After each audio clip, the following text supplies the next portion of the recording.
अपने को मजा आ गया तो सारा उत्सव अच्छा है, अगर अपने को आनंद नहीं आया तो ये क्या उत्सव है, तो बेकार है।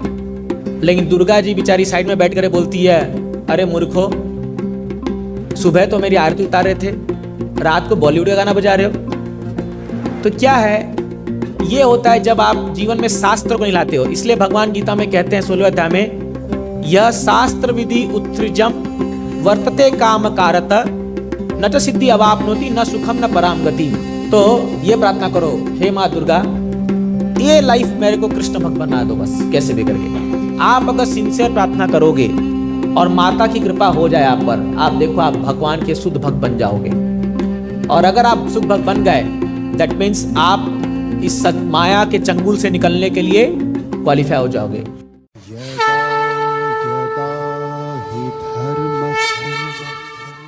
आप सबका बहुत बहुत स्वागत है श्री राधा मदन मोहन जी के प्रांगण में।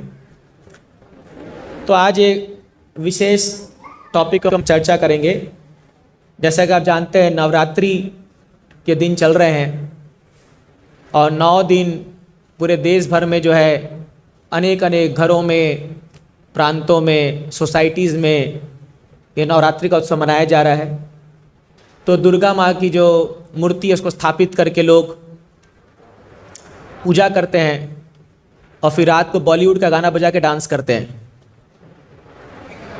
तो ये थोड़ा उनके पूजा का पद्धति है जो हमें मुंबई में देखने को मिलता है।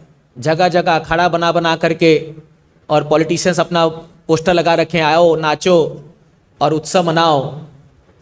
लेकिन दुर्गा जी बेचारी साइड में बैठ कर बोलती है, अरे मूर्खो, सुबह तो मेरी आरती उतार रहे थे, रात को बॉलीवुड का गाना बजा रहे हो, किसने सिखाया तुमको ये। तो आप देखोगे हमारे देश में, चाहे वो गणपति उत्सव हो, चाहे वो नवरात्रि उत्सव हो, चाहे वो दीपावली हो, जो भी होता है, अंत में हम क्या चाहते हैं, मुझे मज़ा आना चाहिए भाई। अपने को मज़ा आ गया तो सारा उत्सव अच्छा है, अगर अपने को आनंद नहीं आया तो ये क्या उत्सव है, तो बेकार है। तो थोड़ा सा इसके पर चर्चा करेंगे। क्या है नवरात्रि उत्सव, क्यों मनाते हैं, क्या इसका कारण है और कैसे इसको पूजा करना चाहिए। ऑफकोर्स आपको मैं विधि नहीं बताऊंगा यहाँ पर कि हाथ में चावल लो और डालो और पर, वो सब नहीं करेंगे अभी। लेकिन आपको शास्त्र के आधार पर दुर्गा देवी कौन है ये जानना जरूरी है। तो आप खासकर देखोगे भारत में जो है लोग शास्त्र को पढ़ते नहीं है, उनको शास्त्र के बारे में पता नहीं है। तो एक तरह से जो ट्रेडिशन में चला जा रहा है, जो परंपरा से चला जा रहा है, को अपने पिताजी को देखे, दादाजी को देखे, वही हम लोग करते आ रहे हैं। तो एक बार एक विवाह में एक माँ जो है वो विदाई में अपनी बेटी को बहुत सारा सामान गिफ्ट देते हैं ना, दे रही थी विदाई समय में। तो उसमें कई बार कंटेनर भी देते हैं, बड़ा बड़ा ड्रम दिखता है ना, ड्रम देते हैं चावल वावल डालने के लिए। तो क्या हुआ, एक बिल्ली जो है वो जा करके उस ड्रम में घुस गई कैसे तो भी। तो जब विदाई होके लड़की गई, अपने ससुराल पहुंची, तो सब सामान वो लोग खोल रहे थे, दिखा भी क्या है तेरे मायके से, जन लोग देखते ससुराल में क्या क्या है। तो खोल के दिखाई, मेरी माँ ने ये दिया ये दिया ये दिया। तो ड्रम खोली, उसमें बिल्ली उछल के जम मारी। तो बोली, वाह, तेरी माँ बिल्ली भी दी है दहेज में। तो बोली, ये तो लिस्ट में नहीं था, लेकिन शायद ये सरप्राइज गिफ्ट है। तो कोई बात नहीं, अब दिए तो रख लेते, क्या है। तो बिल्ली को पाली हो, पूरा दूध पिला उला के उसको पालते रहे कि मेरी माँ ने मेरे को दहेज में दिया है।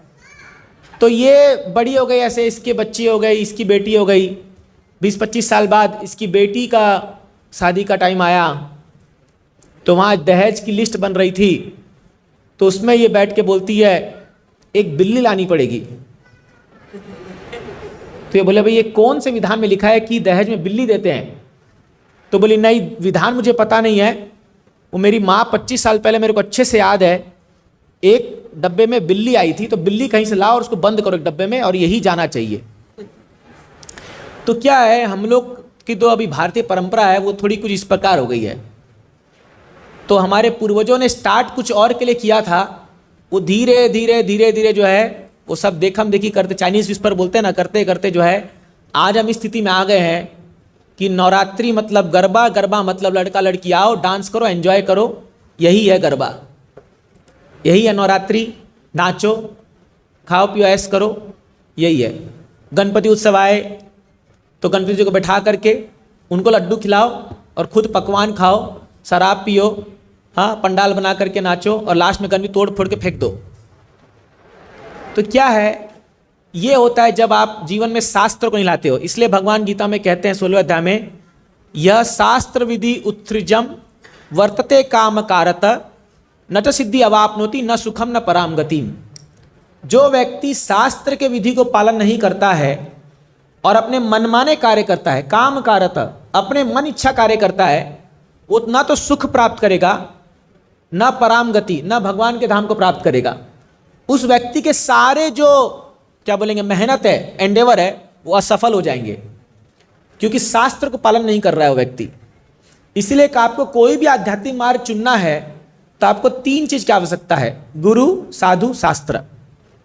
तो गुरु जो आपको मार्गदर्शन देते हैं, आपको सिखाते हैं कैसे आगे बढ़ना है, साधु जो आपको सहायक देते हैं भक्ति में आगे बढ़ने के लिए, और शास्त्र। इन तीनों में भी शास्त्र बहुत इंपॉर्टेंट है। अगर शास्त्र को नहीं फॉलो किया जाएगा तो आप देखोगे हम सही से भक्ति मार्ग में आगे नहीं बढ़ पाएंगे। तो अभी दुर्गा माता के बारे में शास्त्र में क्या बताया गया है, मैं कल ही एक जगह प्रवचन में बता रहा था, फिर से कुछ बातें दोहराऊंगा। आप देखिए, दुर्गा माँ अष्टभुजा लेके प्रकट होती है, 8 उनके हाथ होते हैं, और उनका जो एक प्रमुख जो हथियार होता है वो क्या होता है, त्रिशूल, है ना। तो किस रूप में दुर्गा माँ प्रकट हुई है, मतलब क्या करने के लिए आई है दुर्गा माँ? त्रिशूल पकड़ी मतलब क्या, कुछ तो मारने वाले आई ना भाई, फुल एकदम वॉर के मूड में आई एकदम, है ना। त्रिशूल लेकर, त्रिशूल को लेकर ऐसी थोड़ी प्रकट, अभी कोई यहाँ त्रिशूल लेकर आया क्या आप में से, कोई छुरी चाकू लाया क्या? क्योंकि आप कुछ यहाँ अलग काम के लिए आए हैं। आप किस मूड से यहाँ आए भाई? जाएंगे, कीर्तन करेंगे, भक्ति करेंगे, प्रसाद खाएंगे, कोई लड़ाई झगड़ा तो करने आए नहीं यहाँ पर, है ना। हाँ, ये बात अलग है, भीड़ गए किसी तो फिर बोले घर से लाता हूँ, अभी रुक बंदूक लेके आता हूँ, वो बात अलग है। लेकिन वो मूड, क्या मूड से प्रकट हो रहे हैं, वो डिपेंड करता है। तो आप देखोगे दुर्गा माँ जब भी प्रकट होती है वो एक संहार करने के रूप में प्रकट होती है। क्यों? क्योंकि वो भगवान की शक्ति है।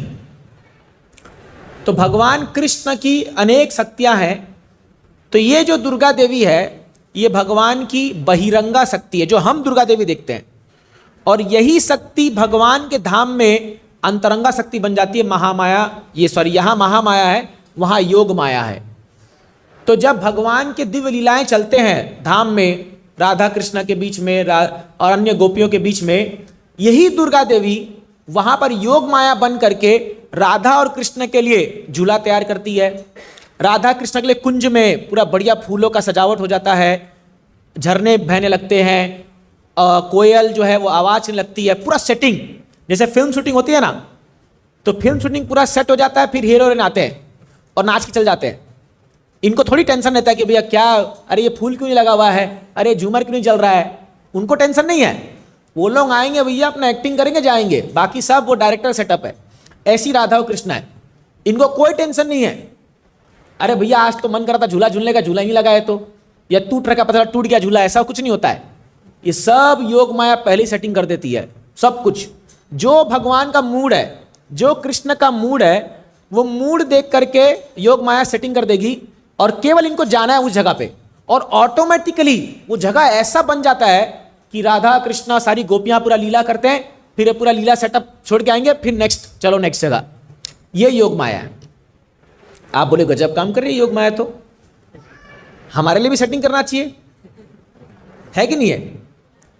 तो जब लोग उसी भाव से यहां आते हैं तो वही योग माया जो है हमारे लिए भी सेटअप करती है, सेंट्रल पार्क बना करके अलग अलग सेटअप करती है, लेकिन वहां पर लीला करने के लिए नहीं, कष्ट देने के लिए। ये जो योग माया है, ये जब यहां पर महामाया बन के आती है, तो ये यहां पर हमारी लीला को करने के लिए नहीं आती है कि चलो आज mister so and so and Mrs so and so कुछ लीला करेंगे, कुछ डांस करेंगे, चलो सेटअप करते हैं। कुछ नहीं होगा वैसा, कष्ट देंगे, झगड़ा होगा। क्यों? क्योंकि जो त्रिशूल जो है दुर्गा देवी के पास, ये 3 प्रकार के क्लेश रिप्रेजेंट करते हैं। हाँ, आदि दैविक, आदि भौतिक, आध्यात्मिक क्लेश। तो आदि दैविक क्लेश कैसे? जैसे मान लो अभी आप मूड बना के चले हो, चलो आज तो हम बाहर पार्क में घूमने जाएंगे, ठीक है, सडनली तूफान आ गया, बारिश आ गया एकदम भयंकर, है ना। हम मिले, तुम मिले बारिश के नीचे, और मिलते ही बारिश आ गया, कहीं छुप के बैठना पड़ता है। हाँ, आप देखते हो कई बार, तो आप सडनली कहीं जा रहे हो, एक्सीडेंट हो गया। अभी कई लोग पुणे से मुंबई जाते हैं, मुंबई से पुणे जाते हैं, पता चला बीच में गाड़ी ठोक दी, ले सारा चौपट हो गया पिकनिक का। होता है ना, होता है कि नहीं होता। तो ये कौन करता है? दुर्गा देवी करती है। क्लेश आ जाएगा बीच में, नहीं तो आध्यात्मिक क्लेश आ जाएगा। थोड़ा आधा घंटा लेट हो गया कोई, तो ले भाई इतना अच्छा मूड था, और आधा घंटा लेट हो जाने से सारा चौपट हो जाता है। हाँ, जनरली आप ये सब सुनते हो रोमांटिक फिल्म्स में, सब में। हाँ, आधा घंटा लेट में वो पहले तो फूलों का हार लाई थी, भी चप्पल मारती उठा करके, तुम लेट क्यों हो गए। हाँ, तो मन से दुख आता है, अपने मन से और अपने शरीर से दुख आता है, और फिर आदि भौतिक क्लेश, दूसरे लोग कष्ट देंगे, है ना, दूसरे लोग कष्ट देंगे। मैं क्यों बोला? क्योंकि जो योग माया राधा कृष्ण की लीला में सहयोग करती है, वही योग माया जब महामाया बन के आती है तो हम लोग को बहुत कष्ट देती है। क्यों कष्ट देती है? इसका कारण क्या है? क्योंकि हम बहिर्मुख हो गए हैं कृष्णा से, है ना। कृष्णा बहिर्मुख जीवा भोग वांछा करे, अतएव माया दे तारे संसार दुख है। मतलब कृष्ण से बहिर्मुख होकर के जब एक जीवात्मा इस संसार में आके भोग की वांछा करता है, तब यही माया बहुत दुख देती है। कबू स्वर्ग उठाए, कबू नरक डुबाए, दांडिया जे राजा विषय डुबाए। मतलब कभी स्वर्ग में उठाती है, कभी नरक में गिराती है। इसका मतलब क्या है? जैसे एक राजा किसी अपराधी को पनिशमेंट देता है ना, अगर उसको वो पनिशमेंट देना तो क्या करता है? नदी के पास लेके जाता है, और नदी में बोलता है झुक अभी, और झुक उसका बाल पकड़ता है और उसको पानी में डुबा देता है पूरा। वो छटपाता है, बचाओ बचाओ बचाओ, छटपाता है, ऐसे बाहर निकालता है, फिर बच गया बच गया बच गया बच गया, थोड़ा सांस लेता है, अच्छा लग रहा है अच्छा लग रहा है, फिर डुबाता है। ऐसे माया हमारे साथ करती है।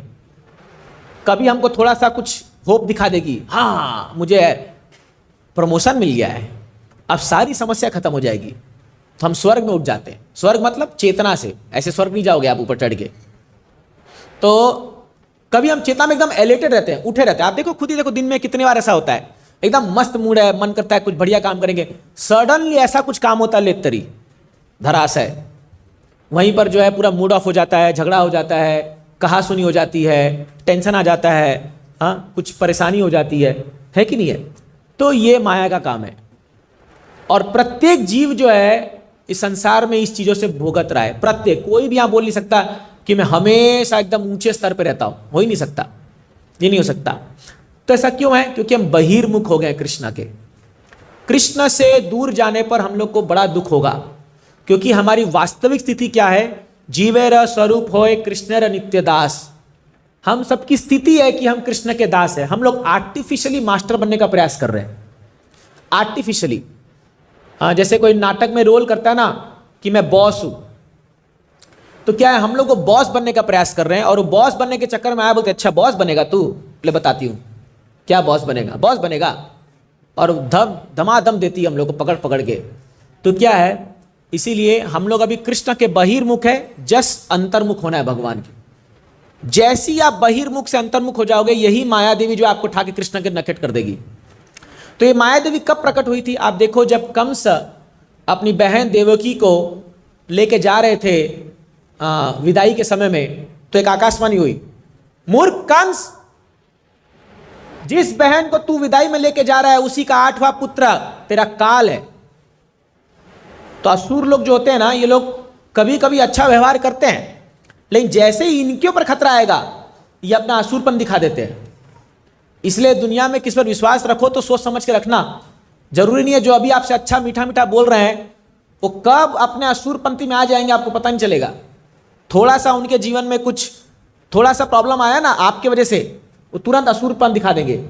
इसलिए शास्त्र कहता है कि सतयुग में जो है वह असुर जो है ना, अलग अलग लोक में रहते थे। जैसे मान लो अलग लोक, भाई एक पूरा डेजिग्नेटेड प्लेस था, स्वर्ग लोक में देवता रहेंगे, नरक लोक या पाताल लोक में असुर लोग रहेंगे। जब त्रेता युग आया तो ये लोग अलग अलग देश में रहने लगे, जैसे लंका में रावण और अयोध्या में भगवान रामचंद्र, ठीक है। जब द्वापर युग आया तो ये लोग अलग अलग शहर में रहने लगे, एक ही देश के अंदर, जैसे मथुरा में कंस और वृंदावन में कृष्णा। लेकिन जब कलयुग आया, ये दोनों एक ही शरीर में रहने लग गए। एक ही शरीर में, हमारे शरीर में देवता भी विराजमान है और असुर भी विराजमान है। कब देवता बन के बाहर निकलता है और बहुत अच्छा व्यवहार करते हैं हम लोग, तुरंत असुर बाहर आ जाएगा। देखोगे आप, होता है कि नहीं होता? सच बोल रहा हूं कि नहीं बोल रहा हूं? ये कलयुग है, बच के रहिए। जरूरी जो टाई सूट बैट लगाया है वो बहुत बड़ा जेंटलमैन है। जैसे मैं एक बता रहा था क्लास में कि अगर आप चोर को, अभी मान लो आप अपने मन में चोर के बारे में सोचो, एक चोर कैसा आपको नजर आ रहा होगा? अगर आप चोर को इमेजिन करोगे तो आप क्या सोचोगे चोर के बारे में? फटा फटा कपड़ा पहना होगा, है ना, शर्ट बाहर निकला होगा, फटा होगा थोड़ा यहाँ पर, कुछ बेचारा काला वाला चेहरा होगा, कहीं तो थप्पड़ पड़ खाया होगा, कहीं तो चोट वोट होगा, और पास में कुछ ऐसी ना हालत फटीचे टाइप। लेकिन आजकल के चोर पता है आपको, आपको पता भी नहीं चलता, और आपके बैंक से 8,000 रुपये गायब, 10,000 गायब। एक कॉल है, सर OTP शेयर कीजिए प्लीज। ये लोग चोर पूरा बढ़िया टाई वाई लगा के बैठे हुए हैं कहीं बड़े ऑफिस में, और वहीं से बैठ बैठ के आपका चोरी कर रहे पैसा। तो जरूरी नहीं है जो बहुत सूट बूट पहन लेगा वो चोर नहीं है कि नहीं है? तो इसी प्रकार ये असुर और देवता जो हैं एक ही इंसान के अंदर बैठे हुए हैं, है ना। तो ये कंस जो है ये पूरा उसी समय बोला, अरे न रहेगा बांस न बजेगी बांसुरी। पकड़ा देवकी का वहीं बाल, बोला चल कारागार में। कहाँ लेके जा रहा? ससुराल, और वहीं से कारागार ले जाना है, और उसको तलवार दिखाया। फिर वो तो वसुदेव ने बचाया, अरे भैया इसके बच्चे ना तेरे काल हैं, ये थोड़ी तेरे काल है, तो बच्चे पैदा होने तो दो, और मैं वादा करता हूं कि एक एक बच्चे को ला करके तेरे को दे दूंगा। आप सोचो, था असुर, लेकिन वसुदेव इतने महान व्यक्ति थे कि उनकी बात पर विश्वास कर लिया कि हाँ भैया ला के देगा। ला के दिन लगा तो आपको पता है 6 बच्चों को तो उसके सामने ही मार दिया, देवकी के सामने ही कंस ने। 7वां गर्भपात हो गया, क्योंकि बलराम जी को स्थानांतरण किया गया देवकी से गर्भ से रोहिणी के गर्भ में। तो आपको पता है जब 8वां संतान हुआ तो वसुदेव उनको अपने टोकरी पर सिर पे बैठा करके लेके गए, हाँ, मथुरा से गोकुल, यमुना को पार करके। और यशोदा माँ को एक कन्या पैदा हुई थी और उसको रखे, उस कन्या को उठा के लाए। तो जब कन्या को उठा के लाए तो जैसी कन्या आई तो बच्चा रोने लगी, तो कंस बजे, अरे 8वां संतान हो गया, ये तो पूरा क्लाइमैक्स आ गया भैया, ये तो मारना बहुत जरूरी है अभी। तुरंत भाग के आया, तुरंत बच्चा पैदा हो गया, और देखा अरे तो कन्या है। देवता लोग भी क्या गड़बड़ करने लगे आजकल, वो तो बोले पुत्र संतान, पुत्र तेरा काल होगा, ये कन्या कैसे हो गई? बोले जो भी हो, कन्या हो चाहे पुत्र हो, मारे तो जो भी काल बन सकता है, उसमें क्या है। और वहीं पर वो कन्या को लेकर के फेंका, उठा करके से उठा के फेंकने लगा, और वहां से प्रकट होती है ये महामाया, ये जो 8 अष्टभुजा धारण करके बोलती है, ए मूर्ख कंस, तेरा काल जन्म ले चुका है और अब तुझे कोई बचा नहीं सकता, बचा सकता तो बचा ले अपने आप को। तो ये उससे भी युद्ध करने के लिए ललकारता है, बोलते मैं चाहूं तो तेरे को अभी यहीं मार दूंगी, लेकिन मेरे को वो काम नहीं दिया गया है। तो एक्चुअली ये जो महामाया है, इसको भगवान ने कहा था, वरदान दिया था महामाया को कि तुम इस कलयुग में अनेक नामों से जानी जाओगी, चंडिका, वैष्णवी, हाँ, बिमला, अलग अलग नामों से। जो आप देखते हो बहुत सारी शक्तिपीठ है ना, अलग अलग नाम है, जो कामाख्या, ये सब। और जो लोग भी भौतिक इच्छा रखेंगे वो तुमको आकर के उपासना करेंगे। ये कहा है भागवतम में, लिखा हुआ है 10वें स्कंद में, भगवान कहते हैं इसको कि मेरे से ज्यादा लोग तुम्हारी पूजा करेंगे। इसलिए आप देखो कितने शक्ति उपासक है कि नहीं है? तो क्यों? भौतिक इच्छा पूरी करने के लिए। अब क्यों भौतिक इच्छा? क्योंकि यही दुर्गा देवी पार्वती माता भी है। पार्वती माँ जब इस सृष्टि को चलाती है ना, तब वो ये महामाया का रूप ले लेती है, दुर्गा का रूप लेती है, और कभी कभी बड़ी खतरनाक हो जाती है। कभी कभी काली का रूप लेती है। आपको पता है ना काली कौन आता है नीचे? सोचो, हस्बैंड को स्वयं नीचे आना पड़ता है, अरे रुक जा मेरी माँ, संहार करेगी पूरा। क्या आपके घर में कभी होता होगा ऐसा? कोई माता काली का रूप ले लेना तो बस हो गया काम खत्म। तो क्या है, शिव जी को स्वयं नीचे आना पड़ता है, रुक जा। क्योंकि वो आप देखो काली माँ को देखो आप कैसे, वो पूरा स्कल खोपड़ी लेकर के पूरा घूमते हैं ना, खोपड़ी की माला पहनती है काली। और जितने युद्ध होते हैं ना, अभी से चल रहा है, एक वॉर चल रहा है ना अभी हमारे विदेश में, ये सब काली माँ कराती है। प्रपंच लिखते तात्पर्य में काली कराती है सब। तो पापियों को साथ में ला करके मारो एक दूसरे को। यही तो है होलसेल किलिंग। जितने पापी लोग रहेंगे ना सबको लाएगी साथ में मारो, और वो नाचती है काली, एंजॉय करती है वो। अब आपको लगा रहेगी क्या इनको दया नहीं आती है? क्या दया आती है इनको, लेकिन क्या करें, मूर्ख लोग मानते नहीं है लोग। जब तो कोई बात नहीं मानेगा शास्त्र की ना, तो ऐसा ही होगा, फिर वो ऐसा करना पड़ता है उनको, ये उनको काम दिया गया है।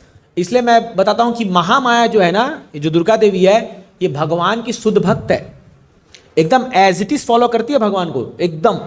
भगवान ने कहा है इन जीवात्माओं को बंधन में रखो, जब तक ये लोग मतलब नियम को पालन नहीं करते तब तक, और बराबर बंधन में रखते। जैसे एक जेलर, आप देखो एक जेल में एक जेलर को कितनी तनख्वाह मिलती है, क्या चीज के लिए? कैदियों को रखने के लिए अंदर, है कि नहीं है? आप अगर ऐसे देखोगे तो अरे ये कैसा जेलर है भाई, दया नहीं आ रही इसको। जेल में एक व्यक्ति बंद है, इतना कष्ट भोग रहा है, लेकिन उसको तनख्वाह मिलती है।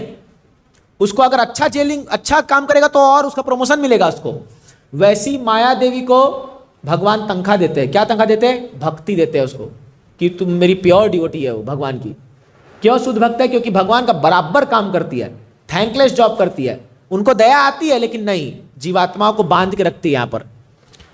और जैसे ही एक जीवात्मा बार पार निकलने का प्रयास करेगा, जैसे जेल में जब तक कैदी लोग बंद है तब तक जेलर आराम से रहेगा। जैसे ही मान लो एक कैदी कोई दीवार तोड़ के बाहर निकलने का प्रयास किया तो क्या होगा? सायरन बना शुरू हो जाएगा, सायरन बजेगा और सारे जेल वाले लोग पीछे लग जाएंगे। ढूंढो मोस्ट वांटेड, 50,000 का इनाम है। वैसे जब तक इस संसार में माया को फॉलो करते हुए लोग जी रहे, बढ़िया खा पी रहे हैं, सारे नियम तोड़ रहे हैं, सब कर रहे हैं, तब तक माया देवी भी खुश है, बहुत अच्छे बेटा लगे रहो, चलते रहो। और जैसे ही कोई माला पकड़ा, हरे कृष्णा मंदिर आ गया, इस्कॉन आ गया, हरि बोल, माया देवी वाले, ये व्यक्ति मेरे से दूर जा रहा है। फिर आप जैसी घर जाओगे तो अगर कोई यूथ है तो माँ बाप बोलेंगे बेटा ये कोई उम्र है भक्ति करने की। अगर आप कोई प्रोफेशन में हो तो आपके जॉब वाले बोलेंगे क्या रे साधु बनने चला है तू अभी से। पत्नी बोलेगी मेरे लिए तो टाइम नहीं है, मंदिर में जाके समय निकाल रहे हो। हर जगह से तकलीफ आना शुरू हो जाएगा, देखोगे। सच बोल रहा हूं कि नहीं बोल रहा? गांव वाले सब लोग, आप शाम को दारू पी के आइए, माफ कीजिए सब यूज कर रहा वर्ड, कोई कुछ नहीं बोलता, ये तो नॉर्मल है बेटा, मुंबई में रह रहे हैं हम लोग। और इस्कॉन मंदिर 3 घंटा जाके आइए, बेटा तो इस्कॉन गया था, इस्कॉन से आ रहा तू, मतलब इतना बड़ा पाप कर दिया। सोचिए आप, ये माया का काम है। लेकिन आप बोलना मत ए माया, ऐसे बोलना मत किसी को। जैसे कई बार क्या हमारे यूथ लोग यूथ लोग घर जाते हैं तो उनकी माँ उनको बोलती है बेटा तू इस्कॉन गया था क्या, चल माया देवी साइड हो तू। ऐसे भूल से मत बोल देना, तो गया आपका भक्ति उसी तरह। वी शुड नॉट, उससे केयरफुली काम लेना चाहिए। तो देखोगे माया देवी जो है ना ऐसे हावी हो जाएगी, भक्तों पे हो जाती है। जब शुरू में आते हैं ना तो शुरुआत में आप देखोगे सब लोग ताना माना शुरू कर देंगे, ए साधु बन गया, ए बाबा बन गया, ए अभी टकला कर देंगे तेरे को, गया तेरा सारा नाइट क्लब गया, सब गया, सिगरेट छुटा देंगे, गुटखा छुटा देंगे, तंबाकू गया तेरा हाथ से अभी, ऐसा बोलने लग जाएंगे, तू अब संन्यास ले लेगा। ऐसे ही डायरेक्ट ऐसे ही बोलते हैं। उनके खुद की बैंड बजी हुई है जिंदगी में, लेकिन हम लोग को नसीहत देना शुरू कर देंगे। देखोगे ऐसा ही होता है। ये कौन बोल रहा है? याद रखना माया देवी बोल रही है। माया देवी उसके थ्रू बोल रही है, तुम जा रहे हो मेरे चंगुल से, जा रहे हो तुम, है ना। आप देखोगे फिर आपको माइंड में भी कभी कभी आएगा क्या यार इतना टाइम मंदिर में लगा रहा हूं, 2 घंटा एक्स्ट्रा वर्क करता, पैसा ज्यादा कमा लेता, क्या दरकार है मंदिर जाने की हर संडे संडे, सुबह से शाम तक मंदिर में रहते हैं। माइंड ऐसा बोलेगा, थोड़ा ओवर टाइम कर लेता हूं, ज्यादा पैसा कमा लेता हूं। ये अपना माइंड भी ट्रबल शुरू कर देगा। कौन बोल रहा है? माया बोल रही है। माया देवी बोलना शुरू कर देगी माइंड, देखना होगा ऐसा। और आपको नहीं तो मंदिर में आओगे, कोई भक्त अगर आपको कुछ उल्टा सीधा बोल दिया, मान लो थोड़ा बहुत झगड़ा हो गया, प्रसाद में मान लो 1 जलेबी की 2 जलेबी या 1 जलेबी दे दिया, 1 एक्स्ट्रा नहीं दिया रसगुल्ला, तो फिर मंड क्या बोलेगा? ऐसे ही है सारे भक्त, क्या डिवोटी है ये लोग, आज से कभी मंदिर नहीं आऊंगा। अरे इनमें और बाहर वाले में क्या फर्क है? सेम लोग है। कौन बोल रहा है यहां पर? माया देवी बोल रही है। याद रखना, जो भी चीजें आपको आपके भक्ति से दूर ले जाने का प्रयास कर रही है, वो याद रखना, कोई और नहीं बोल रहा है, यही माया देवी बोल रही है, बेटा भक्ति मत कर। क्या करेगा इतना भक्ति करके, समझना चाहिए। तो माया देवी जो है वो सायरन कर देती है और मोस्ट वांटेड, और माया देवी अपने एजेंट्स छोड़ देगी। कोई आएगा, जैसे कोई अगर यूथ आया तो उसके लिए एक एजेंट आएगी कोई बढ़िया, बहुत मंदिर में हमारे कोई यूथ का डिवोटी मान लो लड़का कोई आया तो उसके लिए माया देवी बराबर रूबहू रूप लेके आएगी और उसको ऐसा चंगुल में फंसाएगी, बोलेगी चलिए क्या है इतना भक्ति कर रहे हैं माला। फिर ये सोचता है अरे हाँ अच्छा प्रपोजल है, ये भी भक्त हम भी भक्त, शादी करके बहुत भक्ति करेंगे, और दोनों गायब। कभी नहीं होता ऐसा, ये माया देवी का चक्कर है। तो क्या है, पॉइंट ये है कि ये माया देवी का काम है आपको भक्ति से दूर ले जाना, और गुरु का काम क्या है, आपको वापस खींच के लाना। गुरु बार बार बोलेंगे माया से सावधान, बच के रहो, ऐसी जगह मत जाओ जहां आपकी भक्ति नुकसान हो जाएगी, ऐसे स्थान में मत जाओ जहां आपका मन विचलित हो जाएगा। लेकिन नहीं सुनते, नहीं है वो, गुरु की बात नहीं सुनते, वो तो माया देवी की सुन रहे माइंड में, है ना। तभी से नवरात्रि चल रहा है, तो हमारे कुछ डिवोटीज भी जो हैं वो भी जाएंगे, गरबा खेलेंगे, डांडिया करेंगे, कुछ करेंगे, और वहां पूरा माया एकदम पूरा गढ़ बना के बैठी हुई, आओ सारे जीवात्माओं आओ। यहां मैं आपको दिखाती हूं मेरा प्रकोप क्या है। माफ कीजिएगा, कहीं हर जगह में, कई के जगह इनका ट्रेडिशनल फंक्शन है, वो व्यंगात्मक में बोल रहा हूं। तो क्या होता है, हम बिविल्डर हो जाते हैं, पूरा माइंड घूम जाता है। सोचिए वहीं हम लोग यहां नाच रहे हैं भगवान के सामने, तो एक भक्तिमय का माहौल है, आपको लगता है ना भक्तिमय का माहौल, और वहीं हम लोग जब कोई क्लब में ये सब डांस करते हैं तो वहां क्या माहौल है, इंद्र तृप्ति का माहौल है, भोग वृत्ति का माहौल है। या भगवान के प्रसन्नता के लिए नाचते हैं, वहां पर हम लोग खुद के आनंद के लिए नाचते हैं, है ना। और ऐसे करके जो है लोग माया में पड़ जाते हैं। फिर माइंड बोलता है मंदिर मत जाओ, बहुत सारी समस्या आती है, और सारा वो जो आपको आनंद है मंदिर में आने का, जो वो टेस्ट है, वो प्रसाद, वो सब चला जाता है, सब खत्म हो जाता है। हमने भक्तों को देखा है 5-5 साल 10-10 साल मंदिर आने के बाद बंद कर देते मंदिर आना। फिर क्यों बंद कर देते, यही माया का प्रकोप हो गया, टाइम नहीं है, प्रभु जी क्या करें, व्यस्त हो गया जीवन, ये हो गया। अरे कितना व्यस्त होगा भाई, तो यार भगवान के लिए समय नहीं है।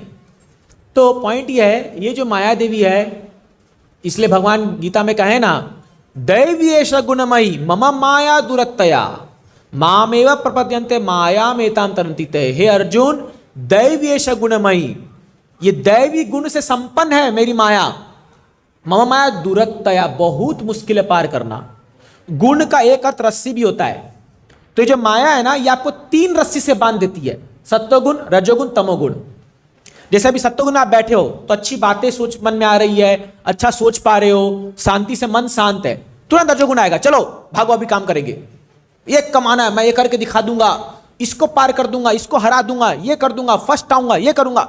माइंड पूरा रजोगुण में एकदम भर जाता है एकदम। और जब ऐसे माइंड थक जाता है फिर सो जाते हैं, अरे थक गया भाई बहुत, अब सोए पड़े तो 16 घंटा सो गए, ये रहा तमोगुण। आप देखोगे हमारा जीवन 3 गुण में चला जा रहा है, कभी सत्वगुण, कभी रजोगुण, तमोगुण, इसी में। और ये माया का खेल है। तो माया कठपुतली के समान नचाती है, ले बेटा अभी सत्वगुण, ले रजोगुण, ले तमोगुण, और जो जो गुण हावी होता है वैसा सा आप काम करते जाओगे। आप देखना केवल गुणों का प्रभाव है, केवल गुणों का प्रभाव। देखिए कोई जो बोलता है ना, इसलिए भगवान गीता में बोलते हैं ना, प्रकृते क्रियमानानि गुणे कर्माणि सर्वशः अहंकार विमूढ़ात्मा करता हम इति मन्यते। प्रकृति भी माया का ही रूप है। ये जो प्रकृति चल रही है ये माया के अंदर चल रही है। प्रकृति क्रियमानानि गुणे कर्माणि सर्वशः, गुण के आधार पे प्रकृति कार्य कराती है सभी जीवात्माओं से। और वो क्या सोचता है, अहंकार, विमूढ़ आत्मा, मूर्ख आत्मा सोचता है अहंकार बस मैं कर रहा हूं, मैंने किया ये, मैंने ये घर बांधा है, मैंने ये कार खरीदा है, मैंने ये परिवार बसाया है, मैं इस संसार का मालिक हूं, मैं इस घर का मालिक हूं, मैं ये हूं, मैं वो हूं, मैं करते करते एक दिन वो हरि बोल 4 कंधे पे उठा के उसको पटकाते हैं, जब चल तू निकल अब यहां से, अब मैं आया हूं। दूसरा आ जाता है ना, है कि नहीं है? तो हर व्यक्ति जीवात्मा संसार में आता है इसी भाव से, मैं इस संसार का मालिक बन के दिखाऊंगा। और वो प्रयास करता है 30 साल, 40 साल, 50 साल, 60 साल, 70 साल प्रयास करते करते जब उसकी इंद्रियां शिथिल हो जाती है, थक जाता है बेचारा, उसके घर वाले उससे परेशान हो जाते हैं, बोलते हैं हे भगवान उठाओ इस डोकरे को, उठाओ इसको। छत्तीसगढ़ भाषा में ना बूढ़े को डोकरा बोलते हैं। तो वहाँ बोलते हैं उठा लो इसको, अब कितना जिएगा, परेशान कर रखा हम लोग को।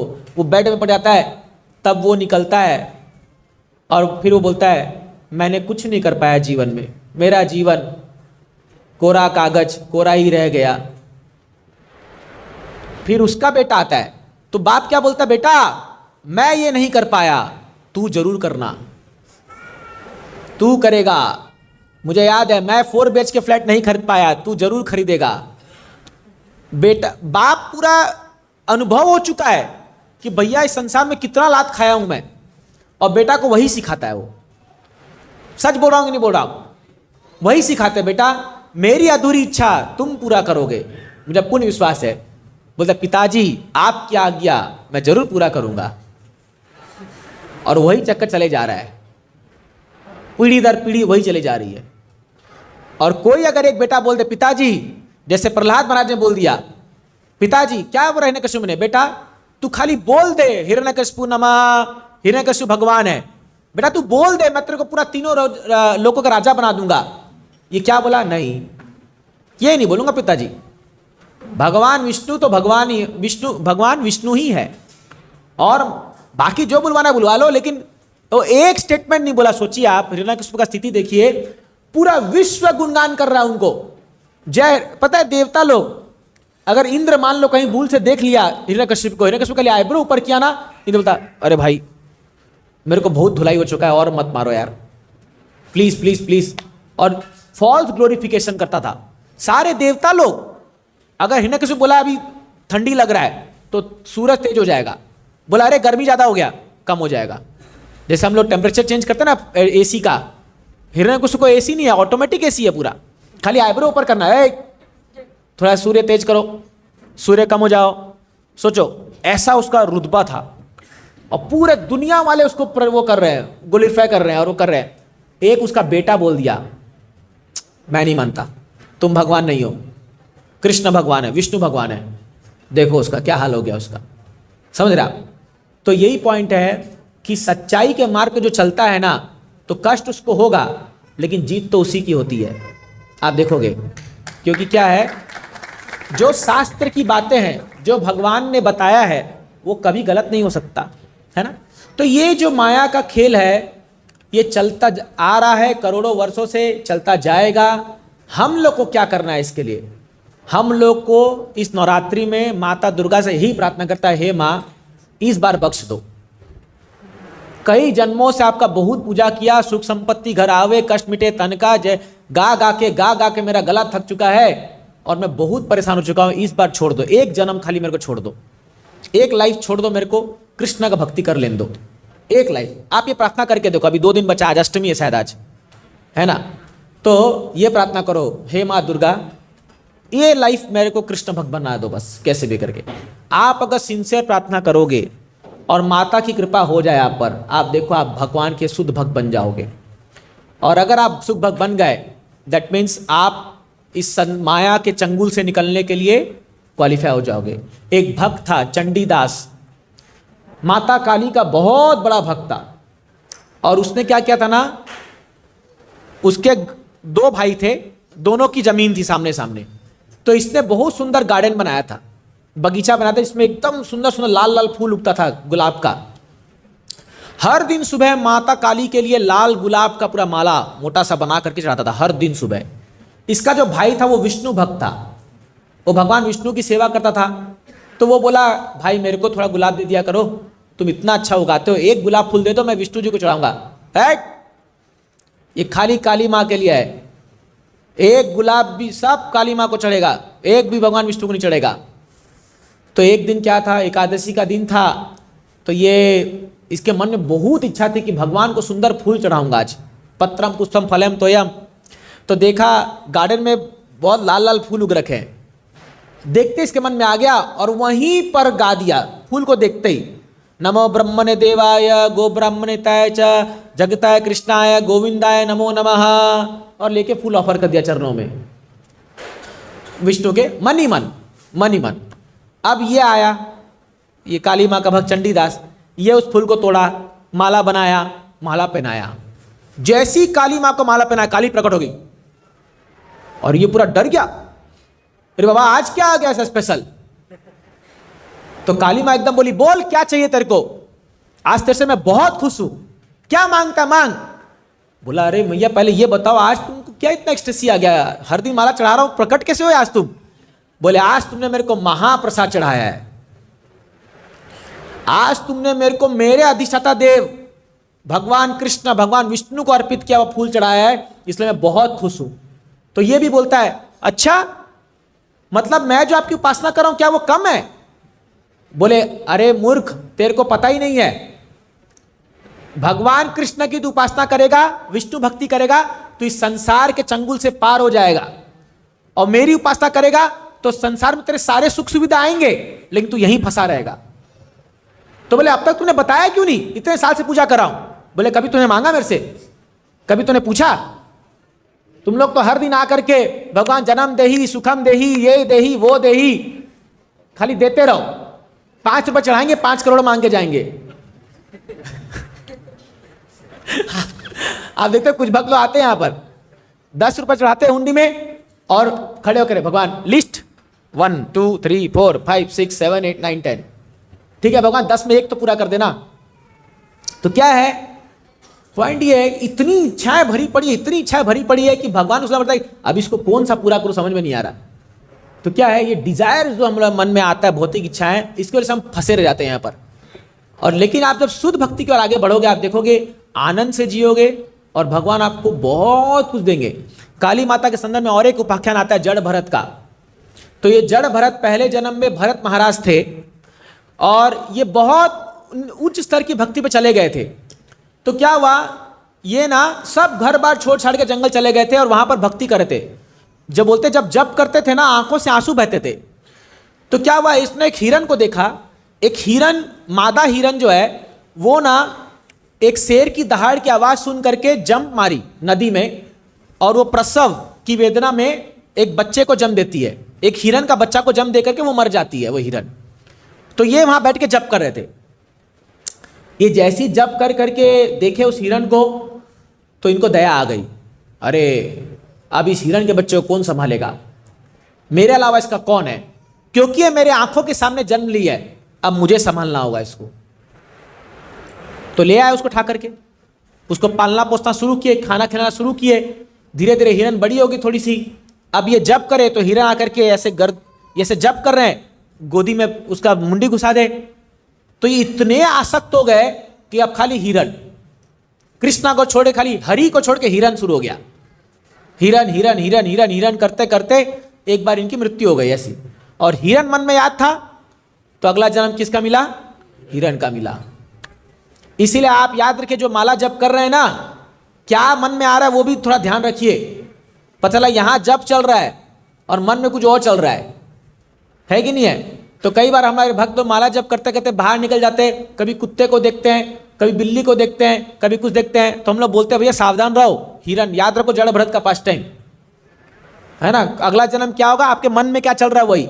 तो हम लोग का माला तो चल रहा है लेकिन मन में money money money money money, पैसा पैसा पैसा पैसा पैसा, यही सब चलता रहता है। और कैसे पैसा कमाए, और कैसे करे, और कैसे करे, डिजायर्स, इच्छाएं आई जा रही है। होता है कि नहीं होता है। थोड़ी आप अभी मेरे को पता नहीं आप लोग हो गए, मैं तो ऐसा भक्त नहीं हूं जो जब करते ही राधा कृष्णा, ऐसा नहीं आता है। कि मन में वही आएगा जो आप कंटेम्पलेट कर रहे हो, जो आप सोच रहे हो। तो ऐसा इनका जन्म हुआ हिरन का। अब हिरन जन्म होने के बाद ये बड़े सावधान थे, लेकिन देखिए जो भक्ति आप की हो वो खत्म नहीं होती है। इनको पूरा सचेत थे कि भाई मैं बहुत बड़ा गलती किया, ये जन्म को मैं बिगाड़ूंगा नहीं। तो ये सभी हिरन के झुंड से अलग जाके रहने लगे और वो जीवन को पार होने दिया। अगले जन्म फिर से मनुष्य का मिला, एक ब्राह्मण के घर में जन्म लिए और उस दिन से ये ठान लिए कि भैया ये लाइफ तो मैं बर्बाद नहीं होने दूंगा, चाहे कुछ भी हो जाए। तो ये ना पागलों की तरह व्यवहार करने लगे। हालांकि इनके पिता इनको बहुत सिखाने का प्रयास किए कि भाई कैसे नहाते हैं, कैसे मंत्र जप करते हैं। ब्राह्मण थे ये, एकदम डम्ब, एकदम पागल की तरह से ही। जड़, जड़ नाम पड़ा इसलिए। जड़ मतलब एकदम जैसे पेड़ की समान, कुछ इनको स्टेज नहीं, अंदर अंदर चल रहा है, अंदर अंदर महामंत्र जप किए जा रहे हैं, एकदम प्योर कृष्णा कॉन्शियस अंदर। और बाहर से दुनिया के लिए एकदम जड़। एक्चुअली हमारे लिए शिक्षा है, आपको अपनी भक्ति बचानी है ना, अंदर से राधा कृष्ण को स्मरण करते रहिए और बाहर से ऐसा दिखाइए कि भैया मैं थोड़ी भक्त हूं, ये अपना उल्टा है। अंदर माया चल रही है और बाहर दिखा रहे देखो मैं कितना बड़ा भक्त हूं, है कि नहीं है? माथे में तिलक, धोती कुर्ता एकदम बढ़िया वाला बीट बैग एकदम मार के, एकदम कुछ कुछ भक्त आप देखो एकदम स्टाइलिश धोती कुर्ता पहन के आते, एकदम ऐसा लगता है जैसे यही अभी वैकुंठ से उतर के आया है ना? और अंदर पूरी माया चल रही है, अंदर पूरा खाली इंद्र तृप्ति के विचार चल रहे हैं और बाहर एकदम भक्त दिखा रहा है, अपना उल्टा है। और ये जो महाभागवत लोग होते हैं इनका उल्टा होता है, अंदर पूरा कृष्ण भक्ति जबरदस्त और बाहर ऐसा दिखा रहे हैं मैं तो पागल हूं। तो क्या हुआ, इसके पिताजी का मृत्यु हो गया, भाई लोग थे, वो भाई लोग क्या किए, इसको आप देखो खेत में वो बना देते एक पुतला, चिड़िया से बचाने के लिए पुतला देखते हो ना बनाते हैं, इसको खड़ा कर दी वहां पर जाकर के, भाई तू यहीं खड़े रहा, और वो ऐसे ही खड़ा है।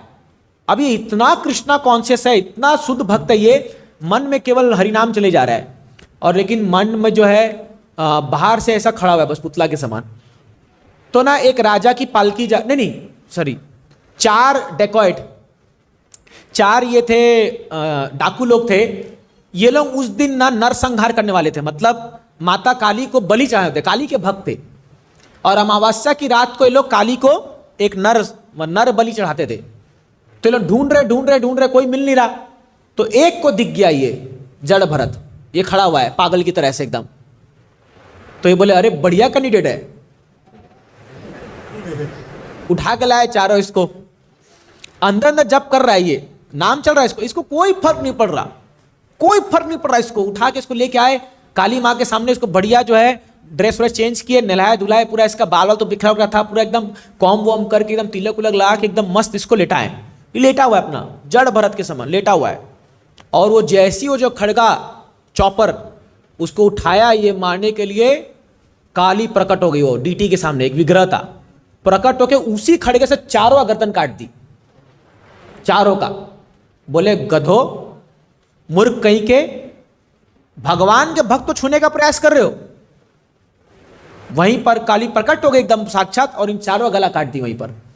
ये भागवतम में उपाख्यान आता है बताने के लिए कि अगर आप कृष्ण की भक्ति कर रहे हो तो कोई देवी देवता भी आपको छू भी नहीं सकते हैं, ये संभव नहीं है। कई बार लोग डरते हैं कि हम कृष्ण भक्ति कर रहे हैं पता नहीं क्या होगा, माँ दुर्गा नाराज हो गई तो घर पे बम फोड़ देगी पूरा। ऐसा चिंता मत कि इजराइल से बम आपके यहाँ नहीं आएगा अभी, ये सब कुछ नहीं होता है। आप कृष्ण भक्ति कर रहे हैं, इसका मतलब ये नहीं कि हम बाकियों का अपमान करें, हम उनका सम्मान करते हैं सबके प्रति, लेकिन एकाले ईश्वर कृष्ण आर सब भृत्या, याद रखिए चीज। अनेक उदाहरण शास्त्र में आप कृष्ण भक्ति कर रहे हैं ना, सभी देवी देवता आपसे बहुत प्रसन्न है, याद रखिए चीज। आपको अलग से किसी को प्रसन्न करने की दरकार नहीं है। एक कृष्ण को उपासना कर रहे हो ना, ये जड़ में पानी देने के समान है। जड़ में पानी दोगे पूरा पेड़ जो है वो हरा भरा हो जाता, होता कि नहीं होता? अलग से हरे पत्ती में थोड़ी देते हम लोग। तो इसीलिए आप कृष्ण भक्ति कर रहे हो और कोई दरकार नहीं। लेकिन अगर आपके रिचुअल्स के हिसाब से, ट्रेडिशन के हिसाब से आपको दरकार तो कीजिए, कोई उसमें बढ़िया वो नहीं है। लेकिन ये याद रखिए आप कृष्ण करो मतलब आप फाइनल पॉइंट आ गए हो, ये हेड सोर्स है पूरा, यहां इनके ऊपर कोई नहीं है। और तो इसलिए क्या है, हम लोग माम एकम शरणम व्रज, क्यों भगवान ने कहा गीता में मुझे एक की शरण में आ जाओ, सारे पाप से मिटा दूंगा तुमको, सब खत्म कर दूंगा। इसीलिए क्या है, कृष्ण भक्ति जो है वो इतनी सुगम है और इतनी लाभदायक है कि एक बार कोई कृष्ण भक्ति में आ गया ना, उसको और कुछ करने की दरकार नहीं है, कुछ भी नहीं। भगवान में इतनी ताकत है, अगर एक व्यक्ति के हाथ में मृत्यु भी लिखा हुआ है तो भी उसको टाल सकते हैं वो। जैसे संदीपनी मुनि उनके गुरु थे, तो जब गुरु दक्षिणा की बात आई तो गुरु दक्षिणा देने गए तो संदीपनी मुनि की पत्नी आई, तो पूछा क्या मांगे इनसे। तो पत्नी ने कहा देखो स्वामी, ये आपका जो शिष्य है ना ये बड़ा बलवान है, मैं जानती हूँ, बहुत महान व्यक्ति है ये, कुछ छोटा मत मांगना, कुछ बड़ा चीज मांगो। बोली क्या मांगू? बोले मेरे बेटे की मृत्यु हो गई थी अभी कुछ साल पहले, एक समुद्र में खेलने गया था कहीं, तो उसको कोई राक्षस खा लिया है, कुछ गिर गया हो गया। बोले इनसे मांगो कि मेरे बेटे को वापस ला दे। बोले क्या बात करिए तुम, ये तो पूरा विधान को बदलना पड़ेगा, पूरा सृष्टि का खेल ही बदल जाएगा पूरा। बोले जो भी हो, मेरी तो ये इच्छा है, आप मांग के देखो। तो बोले कृष्ण से, बोले देखो मैं, हमारी इच्छा ये है कि अगर गुरु दक्षिणा देना है तो मुझे ये दे दो, मेरे बेटे को जिंदा कर दो। बोले जो आज्ञा। सीधा यमलोक पहुंच गए। भगवान कृष्ण शंख बजाए, पूरा यमलोक हिलने लग गया। यमराज बाहर निकल के आए, बोले क्या हो गया आज आपको? बोले ये सांदीपनि मुनि का जो मेरा गुरु के बेटे हैं उसको वापस करो। बोले प्रभु ये पूरा नियम बदलना पड़ेगा, सारा सृष्टि का खेल ही बदल जाएगा। बोले वो मेरे को बाद में देखेंगे, उसको बाद मेरे को पहले वापस लेके आओ उसको। और उसको पता है आपको, उसकी आत्मा को ला करके हूबहू शरीर में लाके प्रकट कर दिए सामने गुरु के। कृष्ण, जो व्यक्ति मरे हुए व्यक्ति को जिंदा करके ला सकता है, वो हम जैसे तू जीवात्माओं को क्या बचा नहीं सकता? क्या हमारी रक्षा नहीं करेंगे वो? आप सोचिए, तो काहे के लिए डरना हम लोग को? तो लोग इतना डरते हैं, ये होगा वो होगा ऐसा होगा, इतना वहम पाल रखे लोग जीवन में।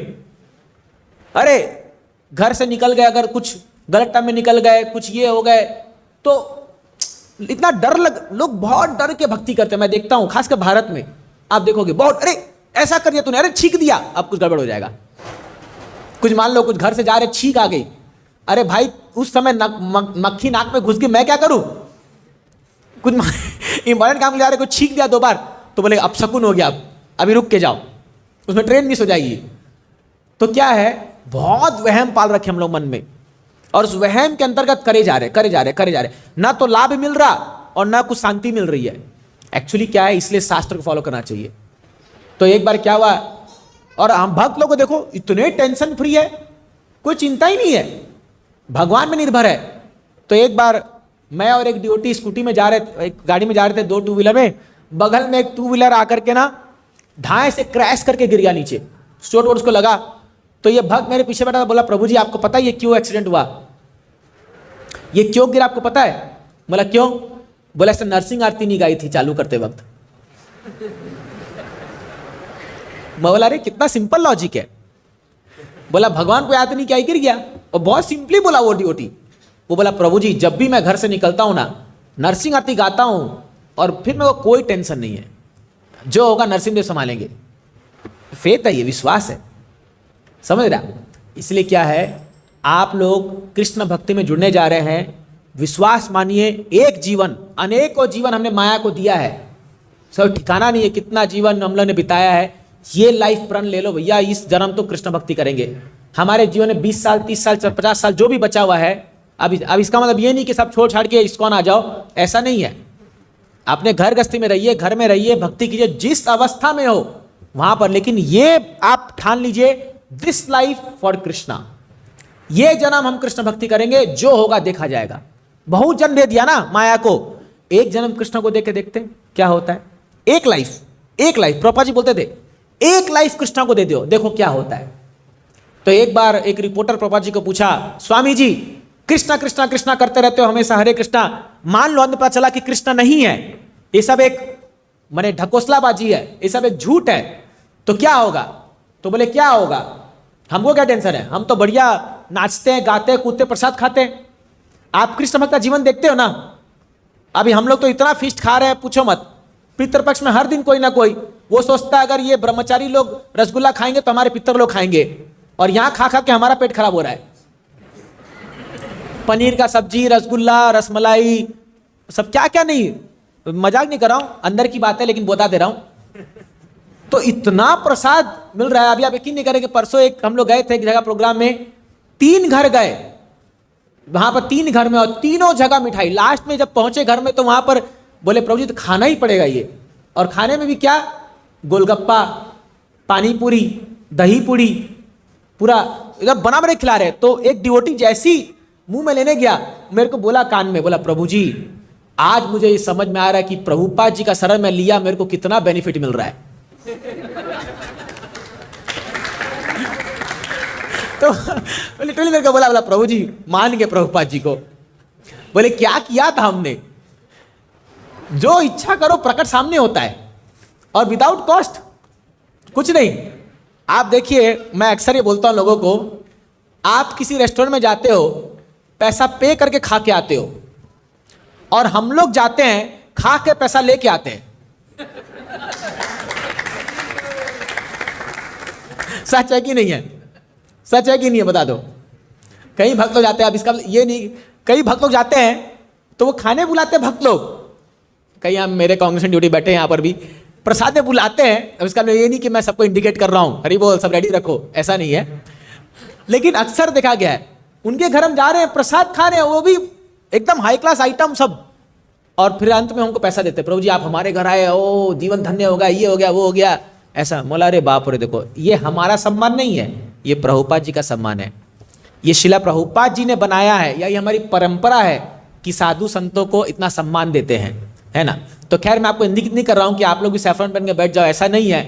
पॉइंट ये है कि भक्ति करोगे ना, भगवान ऐसा स्थान में बैठाएंगे ना, आप कभी सोचे भी नहीं होगे जिंदगी में, अरे यार मैं क्या था, मैं क्या बन गया, ऐसा कर देंगे भगवान। ये सच्चाई है। और तो प्रभुपाद जी ने कहा हम इतने आनंद से रह करके, अगर अन्य पता चला कृष्णा नहीं भी है, मान लो ऐसा हुआ भी, होगा नहीं तो कोई टेंशन नहीं है, लेकिन तुम जो हो अभी मांस खा रहे हो, शराब पी रहे हो, व्यभिचार कर रहे हो, सारे पाप कर्म कर रहे हो, और अन्य पता चला कृष्णा है, तो क्या करोगे? सजाए बताइए क्या करोगे? उस समय जब डंडा पड़ेगा ना, तब याद आएगी कृष्णा कौन है। सच है कि नहीं है? तो कौन सा जीवन बेटर है? ये भक्ति का बेटर है भाई। शुद्ध जीवन है, आराम से खाओ पियो, ऐश करो, मस्त डांस करो, नाओ नाचो कूदो गाओ, यही तो मूवमेंट है हमारा, और क्या। बढ़िया कथा सुनो भगवान का, भक्तों के बीच में रहो, आनंद से रहो, पूरा जीवन पार हो जाएगा।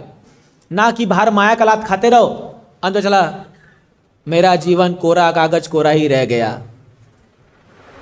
क्या फायदा वो जीवन का। तो इसलिए आप सब बुद्धिमान लोग हैं, तो इसलिए ये जो नवरात्रि है इसको स्पेशल बनाइए, है ना। और यदि आपको गरबा करना ही है तो बढ़िया भक्तों को बुलाइए, जैसे हमने कल प्रभु जी के यहाँ पर किया था, तो उनका नवरात्रि फेस्टिवल था, हम लोग गए वहाँ पर, जबरदस्त ऐसा हरिनाम किया, जो नाचे लोग बोले मजा आ गया। असली नवरात्रि तो यही मन रही है हमारे। तो आप भी जाइए, बॉलीवुड का सॉन्ग मत बजाइए, या तो भक्तों को बुलाइए या एक टेप रिकॉर्डर में हमारा बहुत कीर्तन है इस्कॉन का बजाइए, और नाचिए दिल खोल के। जितना डंडी तोड़ना है, मारना है, सब तोड़ ताड़ के जो करना है कर लो, कोई टेंशन नहीं है, वो सब छूट है अपने को। बट महामंत्र पे नाचिए, है ना। आपका गरबा भी हो गया, भक्ति की भक्ति भी हो गई, सब जुगाड़ है हमारे पास। तो इसलिए क्या है, बुद्धिमान बनना चाहिए, क्या सही है क्या गलत है, शास्त्र के आधार पर हम जानेंगे, तो आप देखोगे हमारा जीवन बहुत सुंदर बन जाएगा। और ये माया के चंगुल से जैसे से हम हटते जाएंगे, धीरे धीरे धीरे धीरे आप खुद महसूस करोगे कि अब हमारा जीवन कितना लाइट हो गया है, कितना मस्त हो गया, एकदम आराम से धीरे धीरे चढ़ते। और एक पॉइंट आएगा जब ये माया देवी बोलेगी छोड़ दिए तेरे को, जा।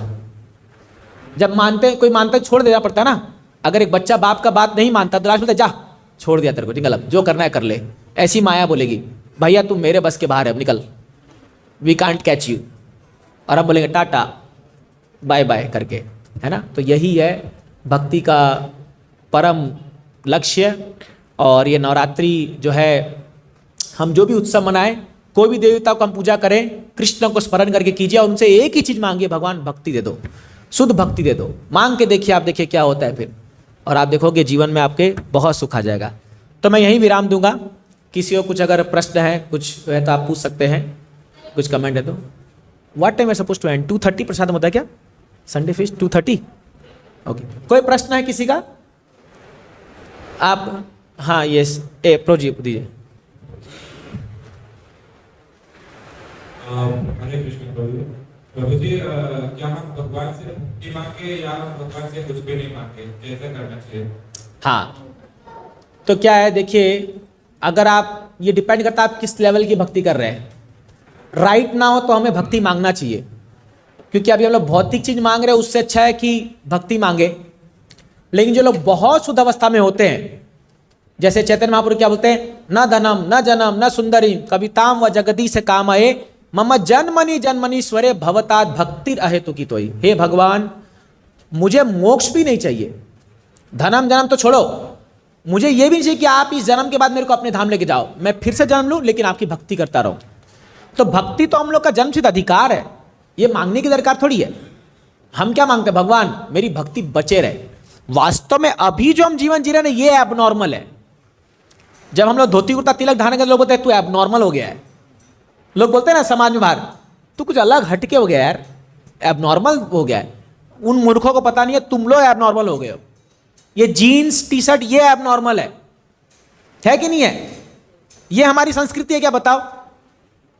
ये जीन्स हमने अपनाया है ना, jeans T shirt pant shirt, ये थोड़ी कि हमारी संस्कृति है। और उल्टा चोर कोतवाल को डांटे, वो हमको बोल रहे तुम धोती कुर्ता पहनो, तुम एबनॉर्मल हो। अरे तुम लोग एबनॉर्मल हो क्योंकि तुम जीन्स पैंट ये सब पहन के घूम रहे हो। तो इसलिए क्या है, भक्ति हमारे लिए नॉर्मल स्थिति है, और ये जो भौतिक जो आडंबर है ये एबनॉर्मल है। लेकिन सोच समझ के मांगना चाहिए। एक बार हम, हाँ, शुद्ध भक्त तो इतने भी महान होते हैं, कुंती महारानी वो तो भगवान से दुख मांगती है। Can you imagine? हे भगवान, जब भी दुख आता है तो आप प्रकट हो जाते हो, इसलिए हे भगवान मुझे दुख दो ताकि आप हमेशा हमारे साथ रहो। तो हमारा एक भक्त उस पास्टम को पढ़ लिया, कुंती महारानी का 8वां चैप्टर भागवतम का, और राधा मदन मोहन जी के सामने जा करके प्रार्थना करने लगा, हे भगवान आपको याद रखने का एक ही तरीका है, बहुत जीवन में दुख आना चाहिए। अगले दिन जॉब चली गई उसकी, घर में झगड़ा हो गया, हाँ पत्नी से भी झगड़ा हो गया, पूरा डिवोर्स की बात हो गई, पूरा लाइफ मतलब हरी बोल हो गया एकदम। तो अपने काउंसलर के पास गया, बोला प्रभु जी क्या बोलूं, क्या हो गया पता नहीं, जीवन पूरा यूटर्न ले लिया एकदम। बोले क्या किया था तूने? बोला पता नहीं प्रभु जी मैं। बोले क्या पढ़ रहे हो तुम अभी भागवतम? बोले 8 चैप्टर पढ़ रहा हूं, कुंती महारानी का प्रार्थना पढ़ा था, वही जाके बोल दिया भगवान के सामने, और भगवान ने सीरियसली ले लिया उसको। बोले पागल, सोच समझ के मांगा करो, समझ रहे ना? तो इसलिए भगवान से क्या प्रार्थना करना है ये भी पूछना चाहिए। अच्छा आप पूछ रहे हो, ये है ना, अननेसेसरी इमिटेट नहीं करना चाहिए शुद्ध भक्तों को। हमारी जो स्थिति है हमें जानना चाहिए, भगवान भैया आप तो जानते हो मेरा अंदर ये चल रहा है, प्लीज़ मुझे रेक्टिफाई कीजिए, मुझे भक्तों से जोड़ के रखिए बस, है ना? तो ये थोड़ा ठीक रहेगा। यस यस पूजी बोलिए। शुरू में बताया कि नवरात्रि का महिमा क्या है, हाँ बताते हैं तो उसके बारे में बड़ा बताएंगे। हाँ, तो क्या है नवरात्रि में ना, ये 9 दिन देखिए, ये जो भी शक्ति उपासक होती है ना, तो ये अलग अलग रूप में बोलते हैं 9 दिन में ये 9 देवी प्रकट होती है इस धरती पर। जैसे शिवरात्रि में बोलते हैं ना शिव जी, उनका विवाह होता है, शिव जी प्रकट होते हैं। तो अपने उपासक को खुश करने के लिए ये लोग एक पर्टिकुलर पीरियड में आते हैं, ये सच्चाई है, ये कोई झूठ नहीं है, ये शास्त्रीय है शास्त्र। तो उस समय जो भी वो पर्टिकुलर देवी को उपासना करता है ना, तो उसकी मन की मुराद इच्छा पूरी हो जाती है। लेकिन उसकी विधि होती है, ये जो तरीके से लोग फॉलो करते हैं ऐसा नहीं, लेकिन प्रॉपर तरीके से अगर आप करोगे तो शी इज वेरी कैपेबल, वो बहुत शक्तिशाली है। अरे भगवान की शक्ति है ना, दुर्गा देवी बहुत शक्तिशाली है। तो वो 9 दिन में ये 9 देवी, अब उतना मुझे डिटेल पता नहीं है, ऐसा अलग अलग 9 आएगा। 9 दिन में 9 देवी प्रकट होती है और वो पर्टिकुलर अपने भक्तों की इच्छा को पूरी करती है। इसमें यह भी एक पास्ट टाइम आता है कि महिषासुर को ये 9 दिन में ही उन्होंने मारा था, 9वें दिन, या ये जो युद्ध चला था या ऐसा कुछ लीला है जहाँ तक मैंने सुना है। और उतना डिटेल तो मेरे को भी नहीं पता है, जितना मैं सुना हूँ जाना हूँ उतना ही मैं जान पाता हूँ। लेकिन क्या है नवरात्रि, तो अब क्या है इस दिन आप देखो कई लोग बहुत कठोर तपस्या करते हैं, कई लोग 9 दिन कुछ नहीं खाते, कुछ जल नहीं पीते, कुछ 9 दिन कंटिन्यूअस, अनइमेजिनेबल है। तो ये शक्ति को खुश करने के लिए बहुत तपस्या करना पड़ता है, बहुत कठोर है ये चीज़ है। लेकिन हम लोग का क्या है, थोड़ा सा वैष्णव में बहुत आराम दिया भगवान ने, प्रभुपाद जी ने खास करके। एकादशी को फीस्ट खाओ, कोई टेंशन नहीं है अपने को, रागी वगी बना करके बढ़िया जो भी हम लोग का डोसा सब बनता है। तो क्या है वैष्णव कल्चर जो है ना, लोग समझना बड़ा मुश्किल है। एक बार प्रभुपाद जी कुछ गुलाब जामुन कुछ तल रहा था, प्रभुपाद जी गए और उसको उबलता हुआ उठा के अपना खा लिए मुंह में, बोलते हैं we eat our way back to Godhead, हम खा खा के भगवत धाम जाएंगे। बोले प्रसाद खाओ। बाहर की दुनिया लोग सोचती है कि यार ये देखो कितने भुक्कड़ लोग हैं लोग, जब देखो पनीर गुलाब जामुन, उनको पता नहीं है यही लोग प्रसाद खा के भक्ति पर है। एक भक्त वो भगवान की खुशी के लिए पनीर तो क्या कुछ भी खा जाएगा, मतलब जो है अलाउड है, लेकिन बाहर 56 भोग लगा होगा ना, वो उसको धिक्कार देगा अगर वो भगवान का प्रसाद नहीं है तो। समझ रहे आप? तो इसीलिए आप ये मत समझिए कि भक्त जो है ना वो भूखा सो जाएगा लेकिन वो कुछ बाहर का खाता नहीं है बिना भगवान को भोग लगे हुए। जैसे कृष्ण स्वयं दुर्योधन का 56 भोग त्याग दिए, लेकिन विदुर कह रहे क्या खाए, केला का साग जो है ना उसका छिलका खा गए भगवान। इंपॉर्टेंट भक्ति है। तो जब भक्त प्रसाद को देखता है ना, चाहे वो पनीर हो चाहे करेला हो, वो देखता है ये भगवान का प्रसाद है, भगवान का सलाइवा से मिला हुआ है, तो खा के तृप्त होता है। इसलिए कभी भी किसी भक्त को प्रसाद खाते देख के उल्टा मत सोचना मन में, ये देखो बड़ा भक्ति कर रहा है, गपा गप खाए जा रहा है, पनीर रसगुल्ला सब कुछ भक्ति कर रहा है। ना ना ना ना, अपराध हो जाएगा आपसे, कभी भी नहीं। आपको नहीं पता है वो भक्त भगवान को कितना प्रिय है, क्योंकि आप चैतन्य चरितामृत अगर पढ़ोगे तो चैतन्य महाप्रभु और भक्त लोग क्या, महाप्रभु अपने हाथ, एक एक हाथ से 5-5 लोग का खाना परोसते थे अपने भक्तों को, खाओ 5 लोग का चावल। वो तो बंगाल उड़ीसा में थे उस समय, एक एक हाथ से 5-5 लोग का। हरिदास ठाकुर का जब तिरोभाव हुआ, हाथ में उनके शरीर को लेकर के भीख मांगे महाप्रभु उड़ीसा में, पुरी में, और भीख मांग के सारे भक्तों को फीस्ट स्पॉन्सर किया, फीस्ट खिलाया बेटा करके, सोचिए आप। तो ये चैतन्य महाप्रभु खिलाते, महाप्रभु बोले प्रसाद खाओ और कीर्तन करो, जितना खा के आप जो पचा रहे हो ना, या जो मोटापा आ रहा है ना, उसको हरिनाम से नाच नाच के गला दो, शरीर को जम के खाओ, 1 क्विंटल खाना खाओ, प्रसाद खाओ, कोई टेंशन नहीं है, लेकिन 8 घंटा कीर्तन भी करो। फिर खा के सो जाओगे तो ये गड़बड़ है। तो इसलिए हमारे भक्त तो प्रसाद खाते अच्छी बात है, लेकिन उतना खट्टे भी तो हैं, उतना मेहनत करते, उतना कीर्तन करते हैं। तो यही पॉइंट है मुझे। अरे बोल माता जी कुछ बोलते हैं यहाँ पर, हाँ दीजिए माइक दीजिए उनको।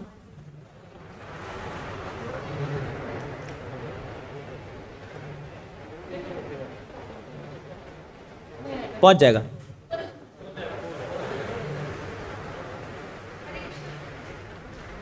आवाज नहीं आ रहा माता जी, ऑन करो जाओ। हाँ आया, आ गया। वो भगवान कृष्ण की तो हम अगर भक्ति में आते हैं तो हमें क्यों परेशान। हाँ करेक्ट, सही क्वेश्चन माता जी पूछ रही है। अगर माया देवी कृष्ण की भक्त है तो एक भक्त को सपोर्ट करना चाहिए ना। अभी मान लो मैं ड्यूटी, आप ड्यूटी हो, मेरे को मदद करना चाहिए ना, प्रभु जी चलो साथ में भक्ति करेंगे। ये तो भैया बैर बन जाती है। माया देवी टेस्ट करती है कि आप रियली भक्ति हो कि नहीं हो। तो हम लोग अभी जो है वो भक्ति का नाटक कर रहे हैं थोड़ा सा, अभी हम लोग शुद्ध भक्ति नहीं कर रहे हैं। तो माया देवी बोलती आर यू सीरियस, रियली भक्ति करना है, ले आओ मेरा पासा, पहला पार करो इसको। तो माया देवी टेस्ट करती है, क्यों? क्योंकि एक माया देवी चाहती है कृष्ण के पास शुद्ध भक्ति जाए।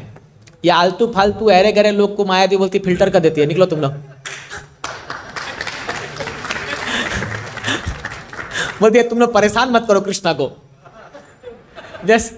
जैसे आप देखो गुरु महाराज जब आते हैं, हमारे गुरु महाराज, तो उनके असिस्टेंट लोग होते हैं ना, तो वो लोग जो सीरियस डिवोटी होता है, मतलब जो रियली चाहता है भक्ति, उनको भेजते हैं। जो आलतू फालतू लोग टाइम पास के लिए आते हैं ना, कि लोग सेल्फी खींचने के लिए, करने के लिए, उनको बोले चल दूर हटो, तुम लोग साइड हटो। ऐसी माया देवी करती है, क्यों? माया देवी जानती है कि इसके मन में क्या है ना। तो क्या जितना हम सीरियस बनेंगे माया देवी हटती जाएगी, ये सच्चाई है।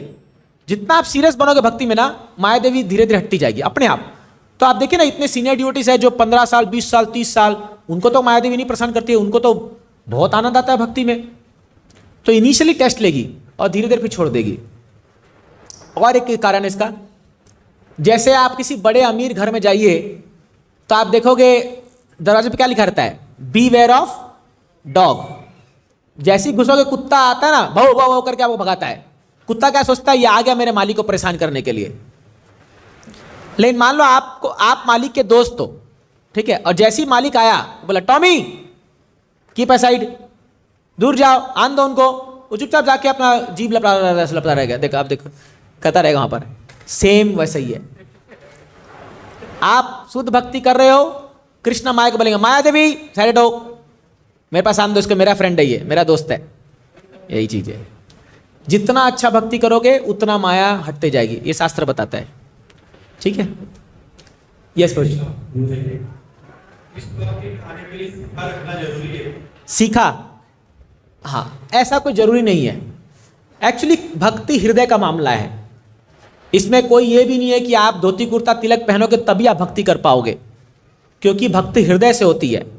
भगवान भावग्राही जनार्दन है, भाव को देखते भगवान। लेकिन कुछ कुछ चीजें भक्ति में कंड्यूसिव होती है, कंड्यूसिव मतलब फेवरेबल होती है। जैसे हम धोती कुर्ता पहनते हैं तो एक फील होता है ना, मैं डिवोटी हूं, हम सीखा रखे हैं। तो जब आप समाज में चलोगे तो आपको ये अवेयर रहेगा कि भाई मैं डिवोटी हूं, मुझे अच्छे से व्यवहार करना चाहिए। क्यों लोग वर्दी पहनते हैं? ये पुलिस वाले वर्दी क्यों पहनते हैं? आप नेवी में जाइए, पुलिस में जाइए, एयरफोर्स में जाइए, सबकी अपनी अपनी वर्दी है ना।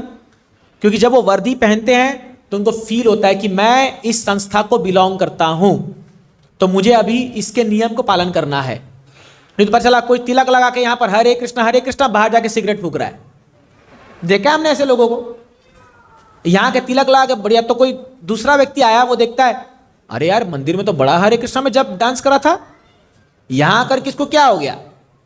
तो क्या हमको रिमाइंड कराता है वो। बट अगर ऐसी आपका वो है कि भाई आपके कम्युनिटी में या कहीं पर ऐसा वो हो रहा है, तो कोई दरकार नहीं ऐसा।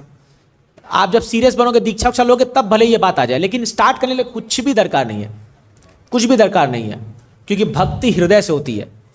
तो पहले आप इनिशियल फॉलो कीजिए, बाकी काम कृष्णा कर लेते हैं। तो लोग बड़े बड़े बाल लेके आते हैं, तो हम बोलते हैं कुछ चिंता मत करो, बस हरि नाम जप करो। नाम जप करते करते करते करते तो उसके बाल ऐसे उड़ने लगते हैं। पर एक दिन मिरर में देखता है और उसका फोटो देखता है, मैं क्या था, सब गायब हो जाता है। वो सब टेंशन मत लो, सब आ जाएगा। मैं मजाक नहीं, अपने आप आएगा, आपके खुद हृदय में आएगा कि भाई नहीं, मुझे भी सीखा रखना है, मुझे भी धोती कुर्ता पहनना है, मुझे भी तिलक लगाना है। ये जबरदस्ती नहीं है, लेकिन ये मन में आएगा करने के लिए। ठीक है, और कुछ प्रश्न पूछना है किसी को? Okay, lot of questions. Yes, माता जी को दो बैंक, फिर इधर आते हैं। अच्छा, माइक तुम्हारा जाएगा नहीं, आप माता जी खड़े होके बोल दीजिए तो जो से। हाँ, जड़ भरत, हाँ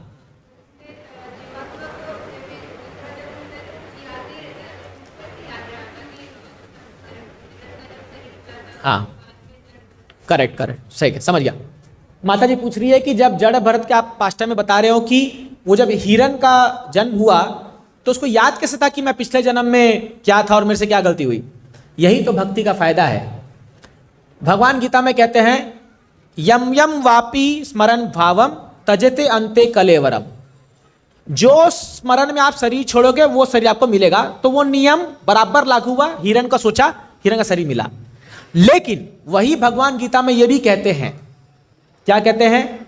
नेहा विक्रमो नाशोस्ति प्रत्यय वायो न विद्यते स्व अल्प धर्म से त्रायते महतो भयात। हे अर्जुन, मेरी कोई थोड़ी सी भक्ति भी कर ले वो कभी नष्ट नहीं हो सकती है। आप अगर 5% भी भक्ति कर ले हो, अभी आप लोग मंदिर में आकर के 12 से भी 3 बजे तक मंदिर में रुके हो, ये 3 घंटा की जो आपकी सेवा है, यह आपके अनंत काल के लिए आपके खाते में रजिस्टर हो चुकी है। समझ रहे आप ये चीज? ये मैं आप खाली आपको ताली मारने के लिए नहीं बोला, ये पता चला प्रोजी ताली मारने के बोल दिए, ये सच्चाई है। आप जो भी समय अपने माला जप में दे रहे हो, भक्तों के सानिध्य में दे रहे हो, कीर्तन कर रहे हो, भगवान के मंदिर आ रहे हो, प्रसाद खा रहे हो, ऊपर चित्रगुप्त लिखे जा रहा है ये फलाना व्यक्ति है ना, इस्कॉन खारगर में तारीख कितना, 22 तारीख है ना, 22 तारीख रविवार के दिन यहां से यहां बैठा था। और ये जब सही टाइम आएगा, आपको दरकार होगी आपके भक्ति के खजाने की, उस समय आपका एटीएम खुल जाएगा। और वो जैसे आपको पैसे की दरकार है, मान लो खुल जाता ना, ये सामने आ जाएगा। इसीलिए भक्तों के जीवन में कोई लॉस नहीं होता। समझ रहे? हमारा कोई नुकसान नहीं है। तो भैया जब इतना फायदा है तो और ऐड करते जाओ ना, 3 घंटा क्यों 30 घंटा बिता लो। यही सोच के मैंने फुल टाइम ज्वाइन कर लिया। मैं बोला भाई जब इतना बेनिफिट मिल रहा है तो फुल लेते हैं, तो 24 घंटा ही छोड़ दे दो ना, क्या है भगवान को। एनी आओ, ये अपनी पर्सनल बात है। तो पॉइंट ये है कि आप जो भी भक्ति करते आपको स्मरण रहेगा वो चीजें। तो अब जड़ भरत, क्योंकि देखिए वो 90% भक्ति कर चुके थे, 10% बाकी था, तो इसीलिए उसको सब कुछ याद था। तो ये मत सोचिए कि अरे भैया इतना भक्ति किए, पहुंचते पहुंचते तब पता चला ले हीरा बनना पड़ गया, क्या भक्ति है तो गया, ऐसा नहीं। लेकिन वहीं उल्टा आप भौतिक जगत में देखिए, आप 10,000 करोड़ के मालिक बन गए, हाँ, और आपकी मृत्यु हो गई, वापस जन्म लोगे, फिर से ABCD पढ़ना पड़ेगा।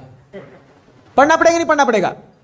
फिर से वही स्कूल जाना पड़ेगा, रो रो के माँ रिक्शा में बैठाएगी, जा होमवर्क करना पड़ेगा। सोचो। तो इसलिए भौतिक जगत में आप कोई भी कार्य करते हो उसका अंत है, वो खत्म होने वाला है। आध्यात्मिक जगत में आप कोई भी कार्य करो वो अनंत है, वो खत्म नहीं होने वाला। यही तो फायदा है भक्ति का। इसीलिए क्या है, जितना टाइम हो सके दे दीजिए। तो आप इसीलिए आप देखो कई लोग हमारे बच्चे लोग जो आते हैं मंदिर में पैदा होते ही करताल बजाना शुरू, मृदंग बजाते हैं, प्रसाद खाते हैं, कैसे चेतना आ रही है। अभी परसों हम लोग गए थे पनवेल में प्रोग्राम में, वो बच्चा मेरे को, मैं क्लास दिया, छोटा सा बच्चा बोलता है प्रभु जी आपको मैं एक गीत सुनाऊं क्या? बोला सुनाओ। अरे आप यकीन नहीं मानोगे, वो अधरम मधुरम पूरा सॉन्ग गा दिया, वो मेरे को भी याद नहीं है, वो पूरा गीत गा दिया, अधरम मधुरम वदनम मधुरम वेणुर मधुरो। बोला रे भाई तेरे को कहां से याद हो गया? फिर और एक सुनाओ, अच्युतम केशवम राम नारायणम, पूरा सॉन्ग सुना दिया। मैं तो हैरान हो गया, बोला भाई ये ऑर्डिनरी बच्चा नहीं है। तो हमारे इस्कॉन में कई ऐसे अभी भक्त हैं जो लोग प्रभुपाद जी के संपर्क में आए होंगे लेकिन भक्ति कंप्लीट नहीं कर पाए, वो दोबारा जन्म ले रहे हैं अभी इस्कॉन में, और वो बचपन से ही भक्ति कर रहे हैं। इसीलिए अगर आप लोग अपने घर में भक्ति करोगे ना, आप देखोगे आपके घरों में ऐसे ऐसे महान आत्माएं जन्म लेगी जो आपके पूरे कुल को रोशन कर देगी, आप देखोगे ये होगा। इसीलिए भक्ति का माहौल देना चाहिए, इतना बड़ा फायदा है। तो ये भक्ति खत्म नहीं होती कभी भी, इसलिए जितना बोलते हैं नेकी का करिया में डालते जाओ, बाद में जो रिजल्ट आएगा भगवान देखेंगे उसको। ये पॉइंट है, ठीक है माता जी। Because of his devotion he could remember that thing. Yes प्रभु जी, आप कुछ पूछे थे यहाँ पर कौन? हाँ पूछिए, माइक है, आएगा, आप इधर आ जाइए। हरे कृष्ण। हाँ बोलिए प्रभु जी। प्रभु जी अब मेरा एक सवाल है कि आने वाला जो कार्तिक मास है वो प्रभु भगवान के लिए बहुत बड़ा मतलब प्रिय हो जाता है कार्तिक मास, तो उसमें क्या करना चाहिए, मतलब कैसा भक्ति करना चाहिए वो थोड़ा। वंडरफुल, बहुत अच्छा प्रश्न प्रभु जी का। कार्तिक में क्या करें? कार्तिक में खाली आप सुबह 7:30 बजे और शाम को 7:30 बजे हमारे मंदिर आ जाइए, सारी भक्ति हो जाएगी। क्योंकि कार्तिक में सबसे बड़ा चीज है भगवान को दिया ऑफर करना, दामोदर अष्टकम गाना। सुबह शाम अगर पॉसिबल है अपने घर में एक राधा दामोदर जी का फोटो है, यशोदा दामोदर का, उसको लेकर के दिया दिखाइए। खाली एक दिया दिखाने से कार्तिक में बोलते हैं कई हजारों जन्म के पाप कट जाते हैं, एक दिया दिखाने से भगवान को कार्तिक में। तो 30 दिन का व्रत लीजिए, मैं हर दिन मंदिर आऊंगा, अगर पॉसिबल हो, संभव हो, मंदिर नहीं आ पा रहे तो जो है वो घर में दिया दिखाइए। कार्तिक मंथ में सुबह जल्दी उठने का प्रयास कीजिए, भगवान के नामों का संकीर्तन कीजिए, प्रवचन सुनिए, जितने भी भक्ति के कार्य हैं उसको दिल खोल के कीजिए, और पॉसिबल हो तो वृंदावन यात्रा जाके आ जाइए अगर संभव हो। इसलिए कार्तिक में आप देखोगे वृंदावन हमारे इस्कॉन के भक्त भरे पड़े रहेंगे, पूरे सब के सब धाम जाके आते हैं। तो भक्ति के बहुत सारे अंग हैं, उनमें सबसे मुख्य है भगवान को दिया दिखाना। बहुत सुंदर दामोदर अष्टकम प्रेयर हम लोग गाते हैं, भगवान को दिया दिखा के गाते रहिए, बस अपने आप देखिए जबरदस्त आपको फायदा मिलेगा उसका। ठीक है, यस लास्ट क्वेश्चन पूछिए प्रभु जी आप, कि टाइम हो गया। हाँ मृत्यु के पश्चात जैसे कि हम सभी को पता है कि स्वर्ग नरक के चक्कर लगाना। हाँ पूछिए। जैसे कि हम सभी को पता है मृत्यु के पश्चात स्वर्ग नरक के चक्कर लगाने पड़ते हैं, या फिर उसके पश्चात हम अलग अलग दुनियों में जन्म लेते हैं। किंतु जब हम स्वर्ग में जाते हैं तो हमारे सारे पुण्य खत्म कैसे हो जाते हैं, और जो हम कृष्ण भक्त हैं हमारे लिए तो गोलोक धाम जाना रहता है। करेक्ट, तो क्या गोलोक धाम जाने के बाद हम वापस से पृथ्वी पे आ जाते हैं? करेक्ट, मैं समझ गया आप क्या पूछ रहे हैं। तो ये प्रभु जी पूछ रहे हैं कि मृत्यु के पश्चात हम स्वर्ग नर्क जो भी जाते हैं, अगर हम स्वर्ग गए तो वहां हमारा पुण्य कैसे खत्म होता है, और अगर एक कृष्ण भक्त है तो वो गोलोक के पक्ष से वापस आता है क्या? पहली बात समझिए, स्वर्ग नर्क जो ये 7 लोक जो है, स्वर्ग लोक, महर लोक, जनन लोक, तपलोक, ब्रह्मलोक, ऐसे करके जो 7 ऊपर के प्लैनेट, 7 नीचे के प्लैनेट, ये भौतिक जगत में है। ये भौतिक जगत है, इसके ऊपर जो है इसको बोलते हैं देवी धाम, यही दुर्गा देवी क्या धाम है ये भौतिक जगत। इसके ऊपर है महेश धाम जहां शिव जी विराजमान होते हैं अपनी पत्नी के साथ। उसके ऊपर है फिर वैकुंठा, उसके ऊपर है फिर द्वारका, उसके ऊपर है फिर मथुरा, और उसके ऊपर है गोलोक वृंदावन। तो ये जो वैकुंठ से जो स्टार्ट होता है ना, ये स्पिरिचुअल वर्ल्ड है। यहां जाना पहली बात तो इतना आसान नहीं है। इसके लिए भगवान गीता में होता है निर्माण मोहजित संग दोषा आध्यात्म काम नित्य कामा द्वंद्व विमुक्ता दुख सुख संभय गच्छन्ति पदम अव्ययम तत्। ये क्वालिफिकेशन आपको लाना पड़ेगा अपने अंदर भक्ति करके। खैर वो अलग बात है। जब हम स्वर्ग जाते हैं तो स्वर्ग में जो आप भोग भोगते हो, उस भोग के कारण आपका क्रेडिट घटते रहता है। जैसे फॉर एग्जांपल आपको एक कार्ड दिया गया है, आप स्विट्जरलैंड गए, आप जितने रेस्टोरेंट में खाना खाते जाओगे पैसा कटते जाएगा ना, जैसे ही खत्म हुआ बोलेंगे भैया बैक टू इंडिया। वैसी स्वर्ग में जाना, ये मत सोचिए कोई स्वर्ग चला गया मतलब बस अब जिंदगी भर के लिए वहीं रह गया, ऐसा नहीं होता है। हम लोग लिखते हैं ना, वो जैसे कोई मरता है स्वर्गवास हो गया इनका, ये स्वर्ग द्वार, स्वर्ग वाहन, सारा पाप कर्म किया जिंदगी भर, स्वर्ग मिलेगा उसको। मजाक थोड़ी है स्वर्ग जाना, यही तो रावण कर रहा था, ऐसी सीढ़ी बना दूंगा कि बिना कोई पुण्य कर्म के लोग स्वर्ग चल जाएंगे। मजाक नहीं है स्वर्ग जाना, ऐसी टाइम पास में स्वर्ग नहीं मिल जाता है, बहुत पुण्य करना पड़ता है इसके लिए। लेकिन पुण्य करके क्या मिलेगा? वही सेंस ग्रेटिफिकेशन। वहां जाओगे आपको अच्छी अच्छी परियां मिल जाएगी, बढ़िया घूमो नंदन कानन में, खाओ पियो ऐश करो करो। जैसी बैलेंस खत्म हुआ लात मार के निकाल देंगे, चल वापस धरती पे वापस आना पड़ेगा। छिने पुण्य मर्तम लोकम विसंति, फिर से आना पड़ेगा। लेकिन इसमें फायदा क्या होता है कि अगर आप पुण्य कर्म किए हो, आपका अगला जन्म अच्छे घर परिवार में होगा, अच्छे परिवार। इसीलिए भक्त लोग स्वर्ग नरक के चक्कर में नहीं फंसते, वो डायरेक्ट भक्ति करके बैक टू गॉड जाते हैं। हम लोग को स्वर्ग नरक नहीं चाहिए, हम लोग को we don't want to go to स्वर्ग, हमें हेवनली प्लैनेट नहीं चाहिए। अगर हम जाएंगे भी वहां पर ना, वहां पर हम हरे कृष्ण जप करेंगे, क्योंकि भक्तों का एक है कि जहां वो जाए कृष्ण को स्मरण करता है वो, और कृष्ण को स्मरण करने से अंत काले च मामेव स्मरण मुक्ता कलेवरम यह प्रयाति समद्भावम नाते संशया। अंत काल में भगवान स्मरण के जाता है और भगवान बोलते हैं ममे वामसो जीवलोक जीव नहीं, ये बोलते ना ही never comes back to Godhead sorry back to this world. एक बार कोई चला गया, यद गत्वा न निवर्तन्ते तद्धाम परमम मम, एक बार हम चले गए वापस बैक टू गॉड एट, कभी वापस नहीं आएंगे यहां पर। जैसे एक बार एक बच्चा आग को छू लेता है, जिंदगी भर आग नहीं छुएगा फिर वो, है कि नहीं है भैया? एक बार हाथ जल गया, बहुत बड़ा वो सबक मिल गया। इसीलिए हम लोग अभी फंस गए हैं, इसलिए बोला एक लाइफ प्रयास कर लो, एक लाइफ फुल्ली दे दो भगवान कृष्ण को भक्ति करके। भैया अटेम्प्ट मारते एक तो बैक टू गॉड जाने का, लग गया चांस, कहानी खत्म, chapter close, back to Godhead, बढ़िया भगवान के साथ आनंद में रहेंगे जिंदगी भर, अनंत काल के लिए, समझ रहे? तो ये भक्तों का गोल है। ये पुण्य चक्र में पड़ी, इसलिए हम पुण्य कर्म ज्यादा विश्वास, अच्छा है पुण्य कर्म करना, लोगों को हम बोलते हैं पुण्य होगा ये होगा, बट हमें पुण्य से ज्यादा लेना देना नहीं है। हमको कृष्ण को खुश करना है, चाहे वो सोकल पाप भी क्यों ना हो। अगर कृष्ण खुश है और दुनिया हमको लात मार रही है, चलेगा, कोई टेंशन नहीं है। और मेरे गुरु और कृष्ण मुझसे दुखी है और दुनिया मेरे को वाह वाह कर रही है, वो बेकार है, समझ रहे ना? तो इसलिए ये भक्तों का डिटर्मिनेशन होना चाहिए। My only desire is to please my guru and Krishna, that's all. दुनिया क्या बोल रही है भाड़ में जाए, मेरे को क्या लेना देना है, वैसे मैं इस दुनिया का नहीं हूं।